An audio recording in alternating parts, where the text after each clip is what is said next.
موضوع دیا گیا کہ شادی بیاہ کی رسم و رواج، اور میں جانتا ہوں کہ بہت سارے رسم و رواج آپ کے سوسائٹی میں بھی پائے جا رہے ہیں، اور بڑے افسوس کی بات یہ ہے کہ ہم اور آپ جو اپنے آپ کو اہل حدیث بولتے ہیں اور ہم 1-2 رکعت نماز بھی پڑھتے ہیں، تو ہماری کوشش کیا ہوتی ہے کہ ہماری نماز کا ہر رکن نبی کے طریقے کے مطابق، ہم رکوع کرتے تو برابر جیسے نبی کی پیٹھ تھی ہماری کوشش تھی نبی ہماری پیٹھ بھی ویسی ہے، ہم رفع یدین کرتے ہیں تو جہاں جہاں نبی نے کیا ہم وہاں کرتے ہیں، لیکن آپ شادی بیاہ کے موقع پر یہ بھول جاتے ہیں کہ نبی کے دور کی شادی کیسی ہوتی تھی۔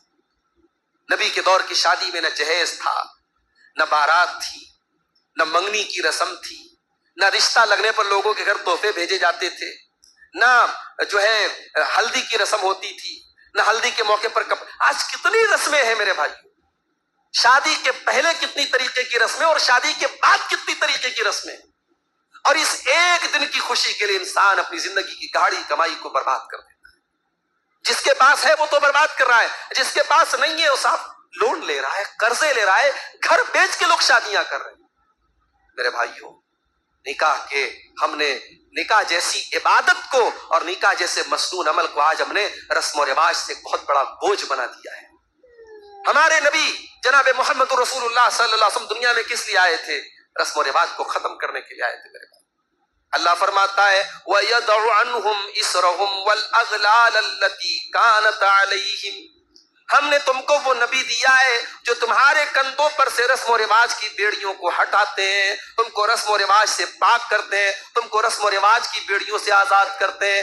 نبی تو رسم و رواج کو ختم کرنے کے لیے آئے تھے، اور آج نبی کا کلمہ پڑھنے والا، نبی کو چاہنے والا، نبی کی محبت کا دعویٰ کرنے والا رسم و رواج میں جکڑا ہوا ہے، ناک کا مسئلہ بنا کے رکھا ہے۔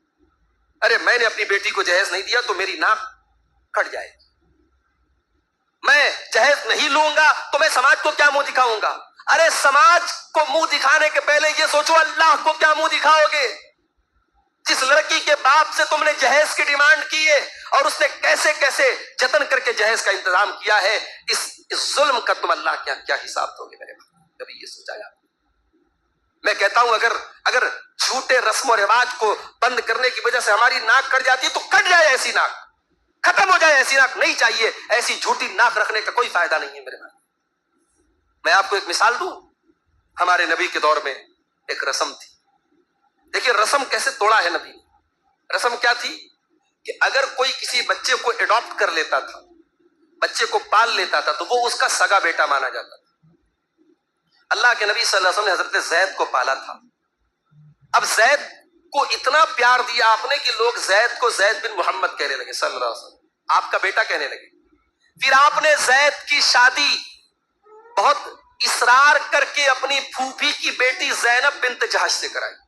وہ لوگ تیار نہیں تھے نکاح کے لیے، کیونکہ زید جو تھے یہ غلام مانے جاتے تھے مکے کے اندر، حالانکہ یہ اچھے خاندان کے تھے، لیکن ڈاکوؤں نے پکڑ کے ان کو غلام کے طور پہ بیچ دیا تھا۔ غلام تھے نہیں یہ، لیکن اس زمانے میں غلام کا درجہ آزاد کے مقابلے میں بہت کم تھا، تو ان سے شادی کرنے کے لیے حضرت زینب تیار نہیں تھی، وہ نبی کی پھوپھی کی بیٹی تھی، قریش کی اور بنی ہاشم کی خاتون تھی، وہ تو تیار نہیں تھی۔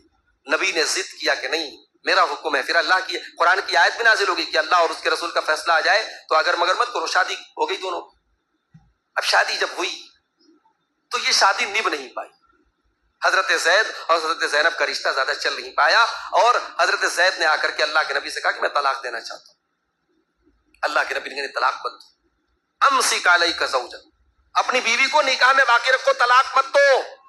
اللہ کے نبی سوچ رہے تھے کہ یہ طلاق دے دیں گے تو میری اس میں بے عزتی ہو جائے گی، میں نے نکاح کروایا ہے، اور ادھر اللہ تعالیٰ نے اپنے نبی کو بتا دیا کہ اے نبی زید اپنی بیوی کو طلاق دیں گے، اور عدت گزر جانے کے بعد حضرت زینب آپ کے نکاح میں آئے۔ اب بڑے غور سے سنیے گا میری بات، عرب کے دستور کے حساب سے حضرت زید اللہ کے نبی کے منہ بولے بیٹے تھے، سگے بیٹے کے برابر ان کو مانا جاتا تھا۔ ان کی مطلقہ بیوی یعنی عرب کے دستور کے حساب سے اللہ کے نبی کی بہو کا رشتہ لگتا ہے حضرت زینب کا، اس سے اللہ تعالیٰ حکم دے رہا ہے کہ اے نبی آپ کو نکاح کرنا ہے۔ اللہ کے نبی صلی اللہ علیہ وسلم گھبرا رہے تھے کہ کیا اگر میں یہ نکاح کروں گا تو کیا لوگ کیا کہیں گے؟ اللہ نے قرآن کی آیت نازل کی یا ایھا النبی اتق اللہ ولا تطع الکافرین والمنافقین، اے نبی اللہ سے ڈرو، کافروں کے چکر میں منافقوں کے چکر میں نہ پڑو، ہم نے آپ کو جو حکم دیا آپ نکاح کرو۔ اللہ کے پیارے نبی نے حضرت زینب سے عدت گزر جانے کے بعد نکاح کر لیا۔ مدینہ کے منافقوں نے بڑا بوال کیا، یہودیوں نے بڑی بدتمیزی کی، کہا کہ یہ تو اپنی بہو کے ساتھ نکاح کر رہے ہیں، انہوں نے اپنے منہ بولے بیٹے کی مطلقہ کے ساتھ نکاح کر لیا۔ اللہ نے قرآن کی آیت نازل فرمائی، ما کان محمد ابا احد من رجالکم ولکن رسول اللہ وخاتم النبیین، محمد صلی اللہ علیہ وسلم تم میں سے کسی مرد کے باپ نہیں، ان کی اولاد میں کوئی مرد نہیں ہے، ان کے سارے بچے چھوٹے بچپن میں انتقال کر گئے، ان کی بیٹیاں بڑی ہوئیں، کوئی بیٹا بڑا نہیں ہوا، جب ان کا کوئی بیٹا بڑا ہی نہیں ہوا تو ان کی بہو کہاں سے آئی؟ وَلَٰكِن رسول اللہ، وہ تو اللہ کے رسول ہیں، اگر وہ رسم و رواج کو نہیں توڑیں گے تو کون توڑے گا؟ اس لیے میں نے اپنے نبی کا، اللہ نے حکم دیا کہ اے نبی آپ زینب سے نکاح کر لو، اور اس رسم کو اللہ کے نبی کے ذریعے توڑوایا گیا۔ فرمایا وخاتم النبیین، آپ آخری نبی ہیں، آپ کے ذریعے ساری رسم و رواج کا خاتمہ کیا جا رہا ہے۔ نبی نے اتنی خطرناک رسم کو توڑا تھا میرے بھائیوں، خود نکاح کر۔ میں آپ سے بس ایک گزارش کرتا ہوں، نکاح کو آسان کرو۔ ان رسم و رواج کی بیڑیوں نے آج سماج کو یہاں لا کے کھڑا کر دیا ہے۔ آپ ذرا سماج کا گہرائی سے جائزہ لے میرے بھائیوں تو آپ خون کے آنسو ہوئے۔ کتنی تیزی سے سماج میں زناکاری پنپ رہی ہے، بدکاری پنپ رہی ہے، حرام رشتے پنپ رہے، آپ سوچ نہیں سکتے کہ سماج کہاں جا رہا ہے۔ بڑے بڑے شہروں میں حیدرآباد، ممبئی، دلی آپ چلے جائیں، بڑے بڑے شہروں کا اور برا حال ہے۔ آج اولاد کی تربیت کرنا، بیٹی کی تربیت کرنا ماں باپ کے لیے چیلنج بنتا چلا جا رہا ہے، اور ہم تو خبریں دیکھتے رہتے ہیں کہ آئے دن مسلمان لڑکیاں کفار کے ساتھ اور مشرکین کے ساتھ فرار ہو رہی ہیں، مرتد ہو رہی ہیں۔ یہ حالات ہے میرے پیارے ساتھی۔ اپنے نکاح کے کو ان رسم و رواج سے پاک کرو میرے بھائی، اور ان رسم و رواج میں وہ رسمیں بھی ہیں۔ یہ ہلدی کی رسم کہاں سے آئی؟ یہ کفار کی رسم ہے میرے بھائی، کوئی اسلام کی رسم نہیں ہے۔ یہ آپ انٹرنیٹ پہ جا کے سرچ کرو کہ یہ شادی کے موقع پہ ہلدی کیوں لگائی جاتی ہے۔ یہ ہلدی ہندو مذہب میں بڑی پوتر مانی جاتی ہے، بڑی شبھ مانی جاتی ہے، بڑی بابرکت مانی جاتی ہے، اور وہ ایک شگن کے طور پہ مہندی لگاتے، وہ ہلدی لگاتے ہیں۔ ہمارے یہاں مسلمانوں میں ہلدی کی رسم ہو رہی ہے، اور اچھے اچھے دیندار گھروں میں باقاعدہ ہلدی لگتی ہے، اور لڑکیاں لڑکے سب پیلے رنگ کا کپڑا پہنتے ہیں، پورا کھانا ہوتا ہے، پوری دعوت ہوتی ہے۔